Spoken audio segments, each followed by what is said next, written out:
እቲ ፊልም ዝጅምር ኣብ ሓደ ከባቢ ቤተ መቕደስ ብዙሓት ቫምፓየራት ካብ ሄሊኮፕተር እናወረዱ እዩ ዘርእየና። እዞም ቫምፓየራት እውን ድሕሪ ናብቲ ቤተ መቕደስ ምእታዎም ብጣዕሚ ዓበይቲ እማን ይልዕሉ። እቶም ቫምፓየራት ናብዚ ዝመፁ ድማ ሓደ ፅንዓት ንክገብሩ እዩ። ኣብቲ ቤተ መቕደስ እውን ዳህሰሳ እናገበሮም ከለዉ ብሃንደበት ሓደ ጉድጓድ ይኽፈት። ኣብቲ ውሽጢ ጉድጓድ ድማ ሓደ ሓድሽ ፍጥረት ይርከብ። እቶም ቫምፓየራት እውን ካብቶም ሓቢሮሞም ዝመፁ ሰባት ንውሽጢ እናኣተው እንትርእዩ ከትርፍዎ ዋላ እንተበተኑ ግን ኣይከኣሉን። ካብቲ ጉድጓድ ውሽጢ እውን መሓዝኦም ስሒቡ ዝቐተሎ ዓብዪ እንስሳ እዩ። እቲ ምሪድ ዝወስደና ናብ ሓደ ዓብዪ መጋዘን ብቦምባ እናተቓፀለ ብሌድ ዝተባሃለ ሰብ የርእየና። ብሌድ ፍርቂ ክፋሉ ሰብ ፍርቂ ድማ ቫምፓየር እንትኾን ንደቂ ሰባት ኣይጓዳእን። እቶም ቫምፓየራት እውን ካብ ዘለዎ ቦታ እናቐተለ ንደቂ ሰባት የድሕን እዩ ዝነበረ። ኮይኑ ግን እቶም ፖሊሳት እዚ ኣይፈልጡን። ኣብዚ ሕጂ ሰዓት እውን ንብሌድ ከም ቀንፃሊ ደቂ ሰባት ገይሮም ስለ ዝሓስብዎ በብኸባቢኡ ንብሌድ ከም ገበነኛ ምትእላሽ ይቕፅሉ። ዝኾነ ዋላ ብሌድ እቶም ቫምፓየራት እናሓዘነ ምቕታል ኣይቋረፀን። እቲ ምርኢት ሕጂ ናብ ዊስለር ዝተባሃለ ምስ ብሌድ ዝሰርሕ ሰብ የርእየና። እኒ ዊስለር ቫምፓየራት ዝርከብሉ ቦታ ፅንዓት ድሕሪ ምክያዶም ምስ ብሌድ ሓቢሮም ይኸዱ። ኣብቲ ቦታ እውን ብሞተር ዝንቀሳቐሱ ዝነበሩ ክልተ ቫምፓየራት ይቐትሉ። ካብቶም ብሞተር ዝንቀሳቐሱ ዝነበሩ ብተወሳኺ ካልኦት ቫምፓየራት ኣብ ማኪና ውሽጢ ይርከቡ። ብሌድ እውን እቶም ቫምፓየራት ብተፈጥሮኦም ናይ ኤሌክትሪክ ጨረር ስለ ዝሕይሎም በቲ ጨረር ብዙሓት ቀቲሉ እዩ። ኮይኑ ግን ሓደ ቫምፓየር በቲ ጨረር ኣይሞተን። ብሌድ እውን ነቲ ቫምፓየር ካብቲ ማኪና ኣውሪዱ ናብ መሬት የውድቖ። ካብኡ እውን እቲ ቫምፓየር ከመይ ብጨረር ክሞት ዘይከኣለ ኣይተረድኦን። ኣብቲ ሰዓት እውን እቲ ወዲ ኣርቲፊሻል ናይ ቫምፓየር ስኒ ምግባሩ ንብሌድ የርእዮ። ኩሉ ነገር ብዳኒካ ዝተዳለወ ሸርሒ እዩ። ዳኒካ ኣብቲ ከተማ ውሽጢ ናይ ዝርከቡ ቫምፓየራት ሓላፊት እያ። ብሌድ እውን ቫምፓየር ዘይኮኑ ንጹሃት ሰባት ከም ዝቐትል ናይ ሓሶት መረዳእታ ንክትሰርሕ ክትብል እያ ዝገበረት። እቲ ምርኢት እንትቕየር ዊስለር ምስ ብሌድ ናብ ገዝኦም ይኸዱ። ብሌድ ፍርቂ ኣካል ቫምፓየር ስለ ዝኾነ ሓደ ግዜ ናይ ሰባት ደም ክሰቲ ይደሊ። ነዚ ድሌቱ እውን ንምዕጋስ ዊስለር መሳርሒ ሰሪሕሉ እዩ። ብኻልእ ገጽ ዳኒካ እቲ ዝቐድሐቶ ቪድዮ ናይ ኤፍቢኣይ ዲኻቶ እያ። ዳኒካ እውን እቲ ቪድዮ ናይ ኤፍቢኣይ ድሕሪ ምልኣኻ ምስ መሓዝታ ትኸይድ። ኣብዚ ሰዓት ድማ ካብቲ በረኻ ሒዞምዎ ዝመፁ ዓብዪ እንስሳ ኣብቲ ከተማ ንደቂ ሰባት ይበልዕ ምህላው ይርዩ። እዚ ዓብዪ እንስሳ ሕጂ ድሬክ ናብ ዝተባሃለ መንነት ይቕየር። ኣብዚ ዘመን ንዘለዉ ቫምፓየራት ብሂወት ምፅናሖም ምክንያት እውን እዚ እዩ ነይሩ። ድሬክ እንተደኣ ሞይቱ ኩሎም ቫምፓየራት መወቲ እዮም። እቲ ምርኢት ዝወስደና ሓንቲ ህፃን ዝሓዘት ሃደ ኣብ ናይ ባቡር ጣብያ ጠጠው ኢላ እዩ። እቶም ቫምፓየራት እውን ኣብ ኢዳን ዘሎ ህፃን ንክቐትሉ ናባ ይመፁ። ዝሓዘቶ ቆልዓ ሓዲጎም ድማ ክዳኑ የውፅኡሉ። ኮይኑ ግን እቲ ሒዛቶ ዝነበረት ህፃን ዘይኮነስ ባምቡላ እዩ ነይሩ።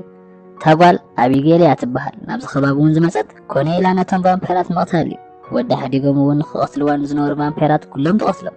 ድሕሪ ዝተወሰነ ግዜ ዊስለር ሓደ ጋዜጣ ገዚኡ ብጣዕሚ ዝተቆጥዐ። ምክንያቱ ድማ ኤፍቢኣይ ብሌድ ደቂ ሰባት እናቐተለ ስለ ዝኾነ ካብ ዘለዎ ቦታ ከም ዝድለ ኤፍቢኣይ ናይ ትእዛዝ ወረቐት ምውፅኡ ምስ ረኣየ እዩ።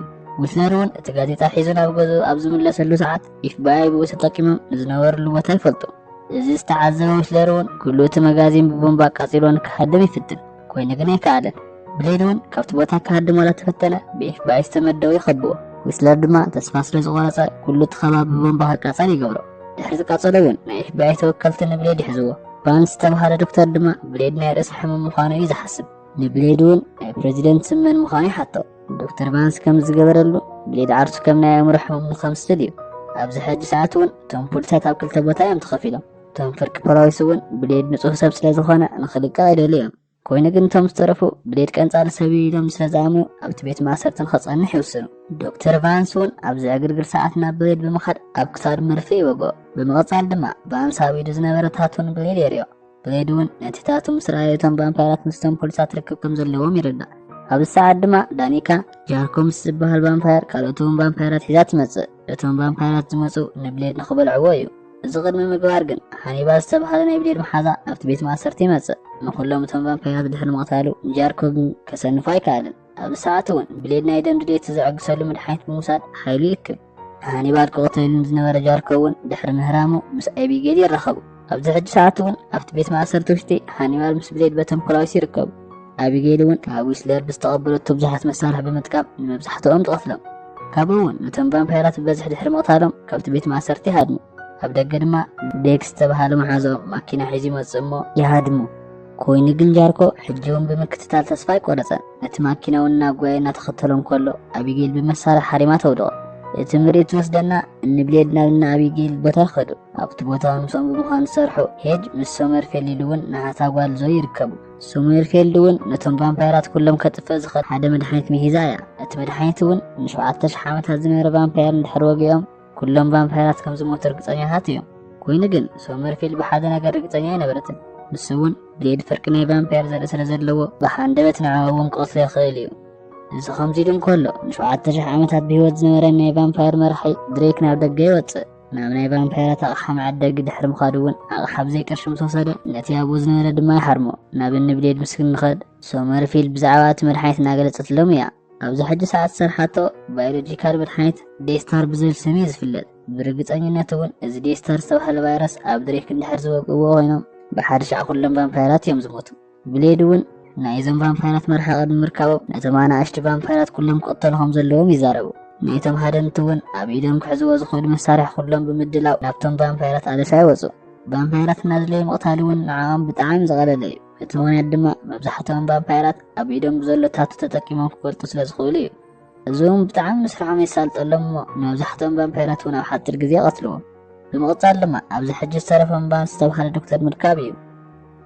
ንብሌድ እውን ተታሒዞም ናብ ናይ ቫንስ ቢሮ ኣብ ዝኸድሉ ሰዓት ንቫንስ ንብሕቲ ኮይኑ ይረኽብዎ።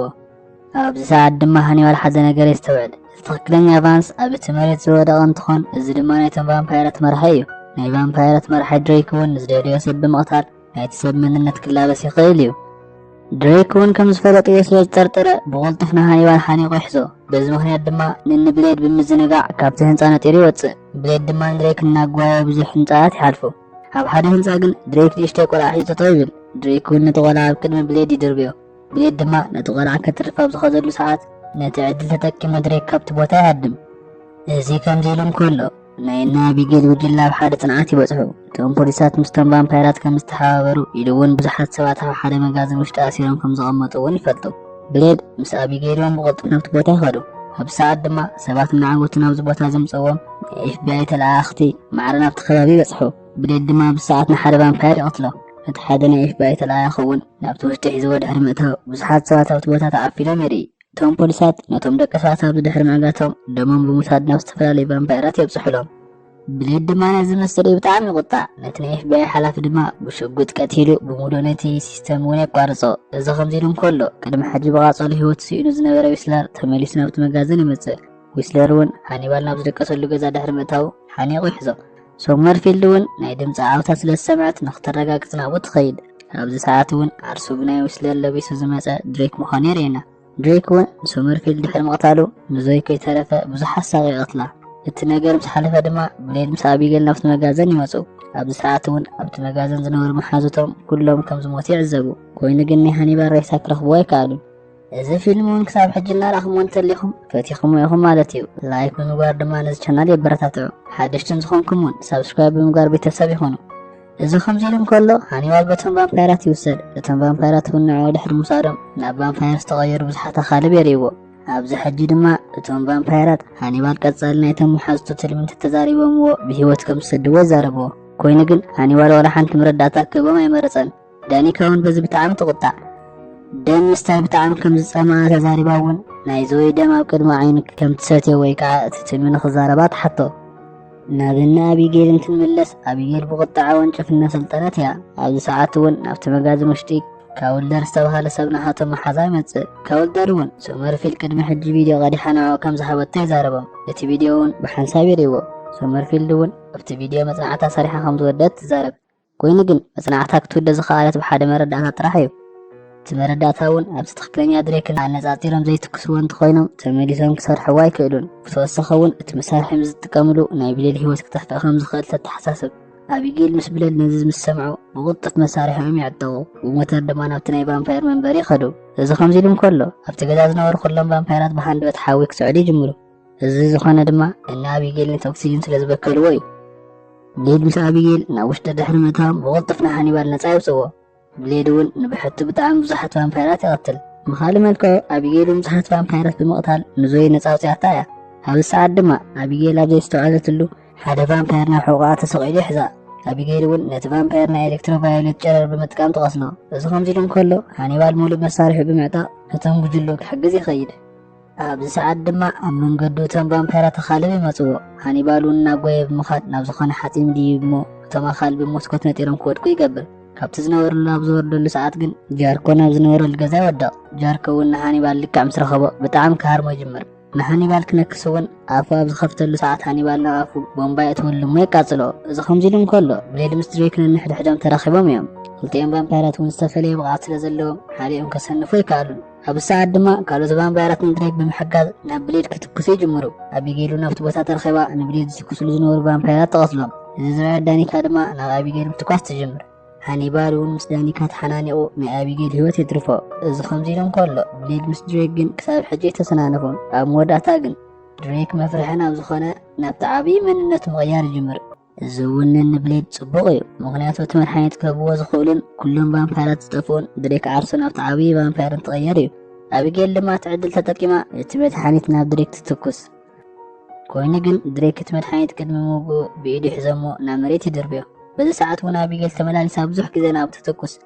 ኣቢጌል እውን ድሬክ ከምዚ እናዘናጋዕቶ እንከላ ብሌድ እቲ ኣብ መሬት ዝነበረ መድሓኒት ተጠቂሙ ይወግኦ። እቲ መድሓኒት እውን ኣብ ናይ ድሬክ ነብሲ ምስ ዓረፈ ኩሎም ቫምፓይራት ምሟት ይጅምሩ። እቲ ኩነታት ምስ ተወደአ ድማ እቶም ኤፍቢኣይ ናብቲ ከባቢ ይመፁ።